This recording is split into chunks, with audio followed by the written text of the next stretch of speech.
ये क्या है?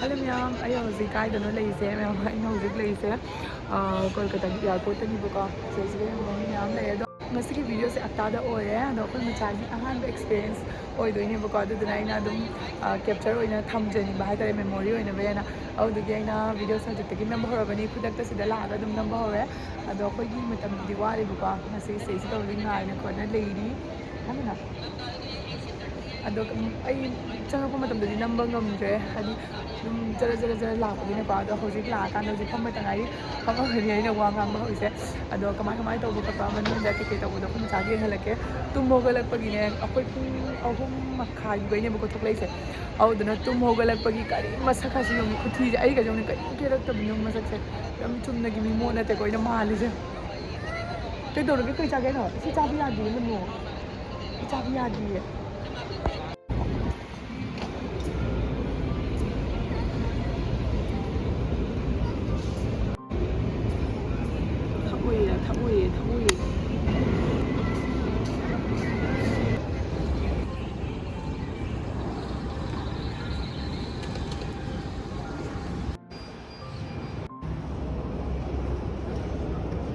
Sauningba.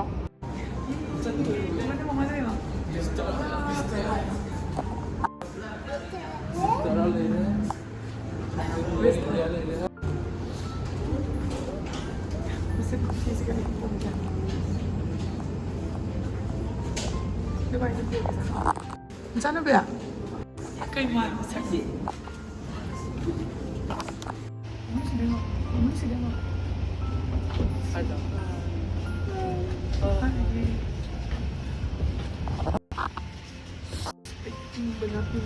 Benar sidor.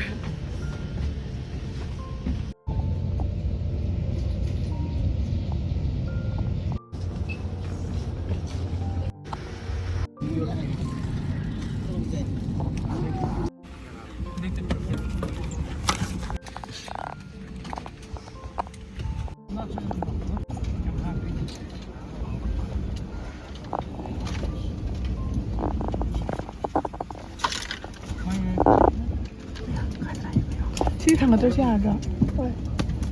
这里好的。这趟个那个趟个。多。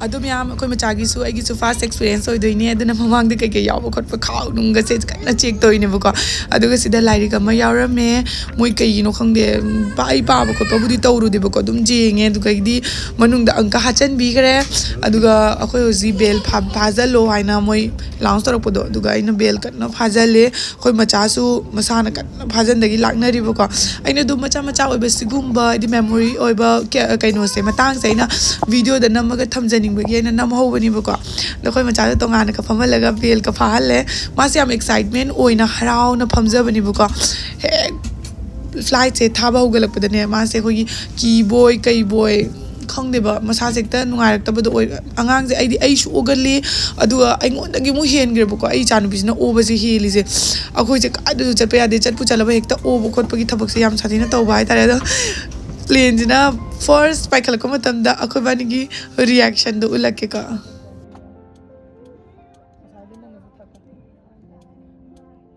akhoi se tum mogala pa lakpagi ko karim chana thangna ba karim torak te ba ko yam ngan na lakpagi aduna siga isinga duga aina sangom go pure khoi ma cha je karim thakta bagi sangom je pitha eba kaino phamal lagane ko kai pija duri kesum pija ningai leitra bani na duga amadi tum mo pong pha da bagi kan na masa mamai mami ke pong khatna kan ung le duga aina siga jenga o memory oina bagi ana moi da hai ba ko siga khoi gi sigum macha kaino se yamna nungshi ba ko na yenga ko matam da yamna haidi harau wai tare adu dugaina videos ga nam ho bane duga siga lairi ga ase siga kamaina bel fa doino kamaina khogi oxygen ha pa khot pa moi myaw ma jacket kamai lit toino ko na emergency matam da ka tawbado adu dune do se yawi banu pas gi masak se khoi ma chai yenga no i bamra nai ma kap na khot na tawba acting je tawba siga dei upai le ina lairi ga ma pisal le duga ma ngon da yeng wai na duga side da ke tawba khot pa na ina video na mingi da ai khogi side siga luggage मैम सिगा गाड़ी पुरगा हापचलमे लोना side नुपा से मखुद से okay है थौब यारे okay okay तौर अखोई गाड़ी से थौब होगलेब गाड़ी का फ्लाइट से थौब होगले माना लेपग मखुद हाइरप ममाई लेरग चेंदोइनेब अना ख्वाइदगी साउनिंग ख्वाइदगी नुंगाइतब हाइरगदी मोइगी सुमाइना तम तम चेंगमबदगी खंजिंग चिंबगी मतांग अम लाइबको अदुगी खंजिंग चिंबगी मतांग सिगनिको मिहुनगसे दंग दंग दंग गाइना लोइना पाइखतख्रिसे खोइ मचाजु खर खरदी दंग दंग लाउबा होरे अदुसु काउजनबय हाइनाने वा ngang खोना तोनि मासु खोइगी कैनि ममादगी हेले मिहुनजे सोलिबा जाम ओगन बखोकन बतावे अदुदुना हौजिक सुगगी ममाइ लेरगा लाए लाए लाए दुगा सुगा असांग बलम्बेन हम लेबको असे सुगगी तुम चेलमगे खंजिंग चिंगे हवा अदैदी सिगो क्याम चांगलैनो योंगने नखोइ मचाय किरेबको खंजिंग चिंगलकपसिगा याम किगले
Manula, la.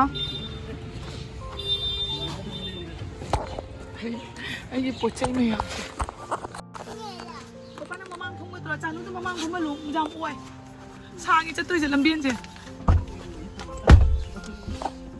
Chanu mamang phung papa ga. Mamang phung. Ko zik yo re duga. Breakfast sa do re sida le re breakfast na. Room se sida oina le re ba ko. Barum de mot bra. Mot ta dum jai da.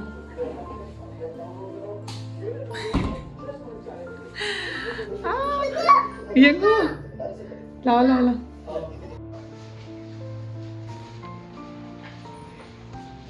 Okay, zik sa do re barogi na sigi mathel se ore kai mathel no sibo kang mo yaw re dugagi kai no hunde chara kan da hai age singa. Wow. How did Mama. Đây cái gì đó luôn đi sao? Phải cái. ये क्या है? हाँ? भिंडी का पोक। कैसे खाते इसको? फ्राई करके। फ्राई करके? कितने देगा? ये जिंदा है ये भी? सब जिंदा है।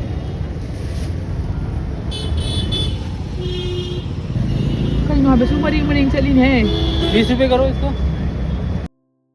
अदुम याम आई रिलेटिव अमगी युमदा लाइनी अदुगा मोइदा कोंग्रेंग थोंगमे दुगा इना वीडियो लोनिंग दना लवे अदुगा सिगा हंगाम चंबुने ना चानिंग हाबगी को हंगाम चंबुद का कोंग्रेंगा ngौदोइने अदुगी कमाय थोंबो खटपदो आई दुम उलके को मोइ सुमाइना मकु गा जे माइ लोथोगा अदुगा मनुंगी थुगलेबा ममुद से सिगा मम्मी लेबो को मोइ मथि र खंगदे माइ लोथोए अदु लोथो कांद ngौवे याम फजना खोगी तिलो मनागा तौना जेनम सिंग तौरगा याम फजना तौना होजि होजि अनो होगलेबा पोचेगा तौरगा मसाला नुसालगा हाबगा याम थीना हाउना ngौवे हाइतारे अदुगा को ngपाय अमसु थोंगे ngपाय हारिबा nga se myam noi chajaraba ado aidi ahanba oidau mal ai mamangda khangdana chagi bodi khangdra ko maming khangaga chaba se ahanba oidoine ado nga thongba jengalake ko adugi nga thongba du si se samna simple ni masala du map chalaga kongreng se ngausalle aduga du nga hatang da khara budi kuina changi ko moi ngau base nga hak mai do khara leithara fajana ngaure ꯑꯗꯨꯒ ꯃꯨꯟꯈ꯭ꯔꯦ ꯌꯥꯝꯅ ꯍꯥꯎꯒꯗꯕꯁꯨ ꯃꯥꯜꯂꯦ ꯃꯁꯛꯁꯦ ꯑꯗꯨꯒ